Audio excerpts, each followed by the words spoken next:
fait, j'avais envie de pas utiliser d'écran parce que j'avais peur que ça fasse des petits bruits de fond que j'aime pas trop. Donc on va commencer sans plus tarder, sans plus attendre. Je sais même plus ce qu'on dit. Et alors, la première...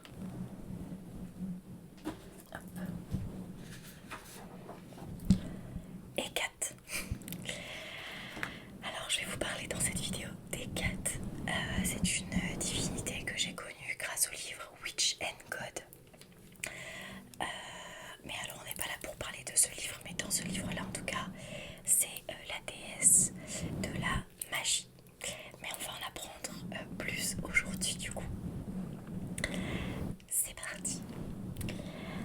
Hécate, dans la mythologie grecque, Hécate, du grec ancien Hécaté, est une déesse de la lune, de la magie et des limites. Généalogie et famille. Hécate est le plus souvent vue comme la fille du titan Persès et de la déesse de la nuit étoilée Astéria. Elle a donc pour grands-parents paternels le titan Krios et la divinité marine primordiale Eurypie, et pour grands-parents maternels le couple de titans Céos, Chéos et Phébé.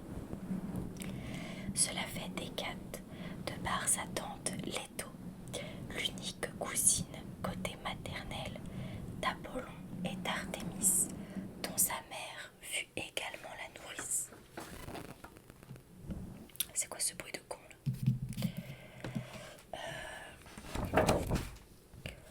Voilà sa petite tête.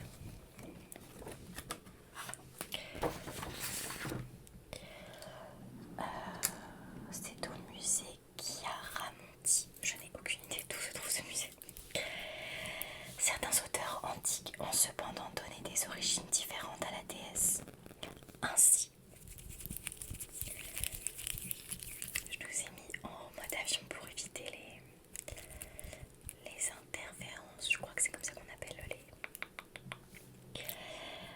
certains auteurs antiques ont cependant donné des origines différentes à la déesse. Ainsi, plutôt que Persès le titan, c'est son homonyme Persès, fils d'Hélios, que Diodore de Sicile donne comme père d'Hécate par une mère inconnue. D'après cette version, les frères de Persès, Édès, épousa alors Hécate et eut Médée et Circé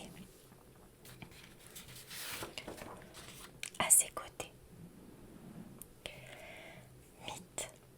Comme ses cousins Apollon et Artémis, Hécate a vu le jour sur l'île de Délos, dont sa mère est la personnification, s'étant transformée en île pour échapper à Zeus qui la poursuivait de ses assiduités.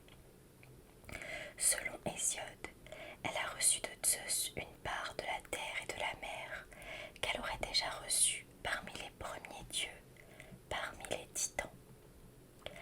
Lors de l'enlèvement de Perséphone par Hadès, elle aide Déméter à rechercher sa fille, la torche à la main. Elle l'emmène voir Hélios qui dénonce le Cronide. Elle y apparaît donc comme une divinité à caractère lunaire. Dans une version obscure du mythe de la naissance de Zeus, version attestée uniquement sur la frise d'un temple à Lagina, Hécate, déesse des carrefours, Carrefour Market, Carrefour Contact, putain, déesse des carrefours aide Rhea à sauver un Zeus nouveau-né de son père Cronos.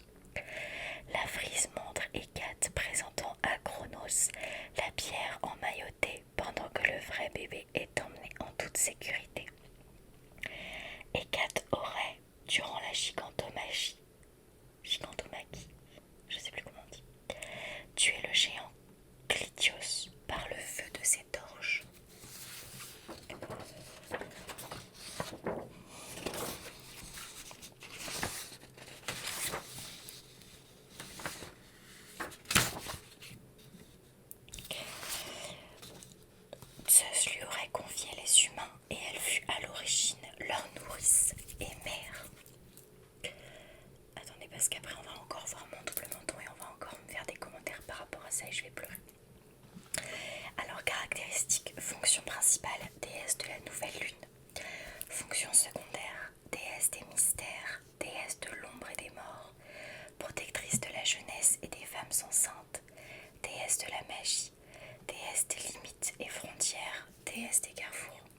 associé Séléné et Artémis, déesse lunaire.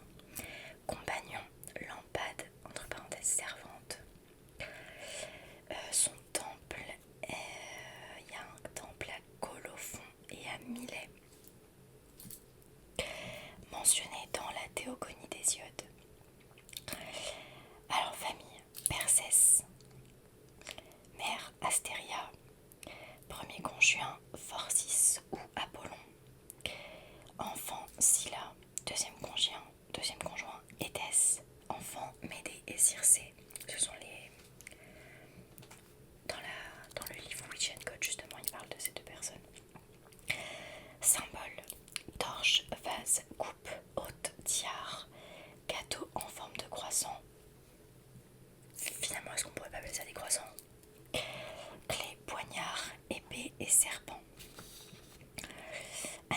Animaux noirs, en particulier les chiens. Végétal, peuplier noir. Astre, face sombre de la lune. Fonction. Hécate fait partie de la triade lunaire avec Séléné et Artémis. Elle représente la nouvelle lune. À chaque fois, je suis coupée par le manque sur mon téléphone. Et je pense que la prochaine fois, je vais tout simplement filmer avec ma tablette en fait. Quitte à ce que la qualité visuelle soit un peu moins bonne. Mais au moins ça m'évitera d'être pressée par le temps et de bâcler un peu parfois les vidéos.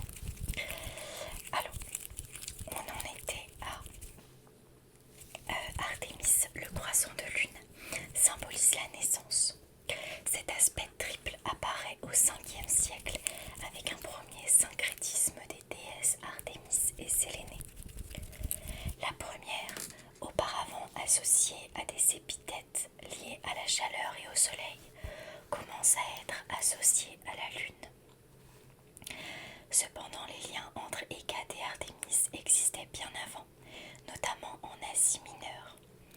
En effet, Artémis dispose de 2 lieux de culte à Délos, alors qu'Hécate est honorée à Milet. Un des 2 lieux de culte d'Artémis se retrouve bientôt avec une déesse syncrétique, Artémis Hécate, notamment en raison de la proximité du lieu de culte d'Artémis et d'une nécropole.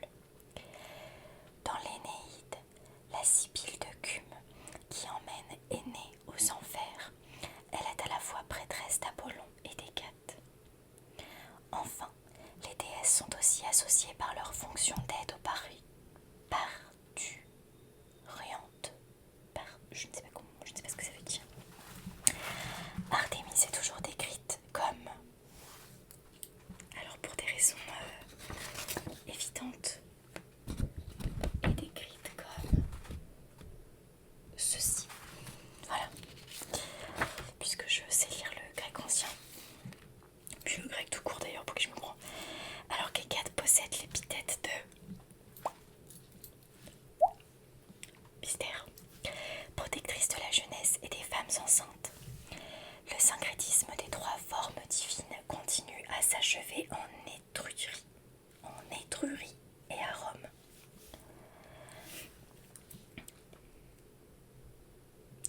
Dans sa Théogonie, Hésiode indique que les prières qui lui sont adressées s'inscrivent dans un sacrifice expiatoire afin d'obtenir grandeur et fortune.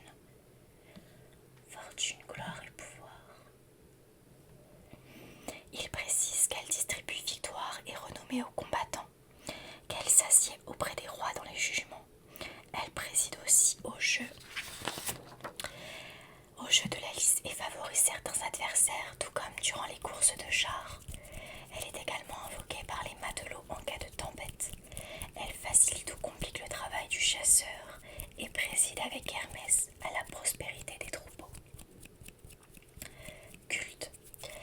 Selon Pausanias, les chattes noires étaient sacrifiées à Hécate sous sa forme de déesse des bords des chemins, dans la cité grecque de Colophon.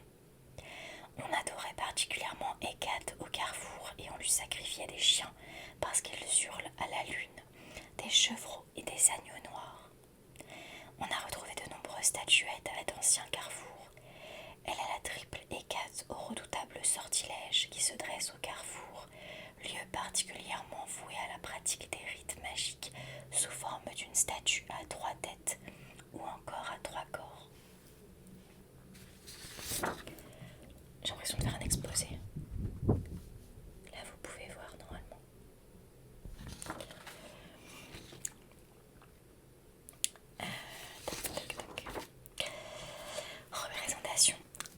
souvent représentée comme une déesse tricéphale, une tête de lionne, une de chien et une de jument sur un corps de femme. Tout ce qu'il y a de plus normal finalement.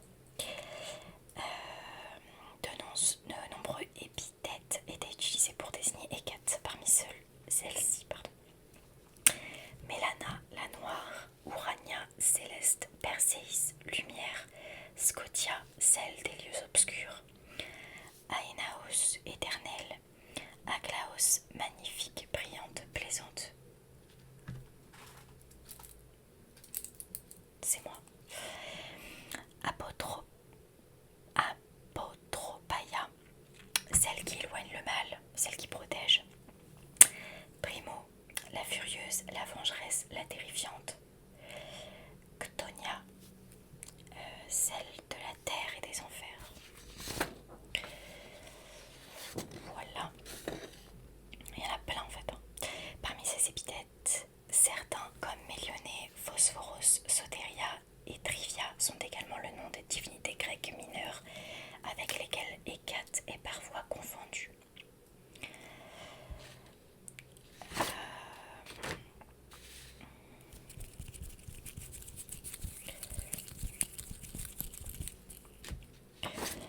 Représentation artistique. Hécate est mentionnée par Euripide dans sa pièce Médée. L'une des représentations artistiques à l'époque moderne est celle du peintre et poète anglais William Blake, dans le tableau souvent appelé Hécate ou Triple Hécate. Le peintre y faisait également allusion dans ses poèmes. Elle fait aussi partie des personnages de Macbeth, acte 3, scène 5 de Shakespeare, dans lequel Blake aurait puisé son inspiration. En effet, à l'époque de la création de cette œuvre, la pièce connaissait un regain d'attention et avait déjà été jouée 9 fois et est mentionnée dans Hamlet, acte 3, scène 2. Hécate est l'une des 1038 femmes représentées dans l'œuvre contemporaine The Dinner Party de Judy Chicago. Cette œuvre se présente sous la forme d'une table triangulaire de 39 convives, 13 par côté. Chaque convive étant une femme, figure historique ou mythique. Le nom d'Hécate figure sur le socle et y est associé à Kali. Culte à époque moderne et néopaganisme. Aucune idée de ce que c'est. Elle peut être adorée dans le cadre d'une reconstruction spécifique du polythéisme grec. Ainsi, certains adeptes grecs honorent Hécate durant les Tépnons. Des polythéistes grecs modernes honorent Hécate durant le... c'est fou d'ailleurs de répéter cette phrase alors que je viens de la lire. En même temps, comme c'est pas une page qui doit être lue très souvent, ça ne m'étonne pas que ce ne soit pas relu. En tant que déesse de la magie, Hécate a été incorporée dans divers systèmes de croyances modernes, qu'il s'agisse de pratiques de sorcellerie, du mouvement Wicca ou de diverses formes de néopaganisme. Dans la religion Wicca, Hécate est parfois identifiée avec l'aspect de l'ancienne, de la triple déesse, lorsque la grande déesse est divisée en 3 aspects, la jeune fille, la mère et l'ancienne. Dans certains cas, elle peut être associée à la chasse fantastique de la tradition germanique. Eh bien écoutez, pour Hécate, ce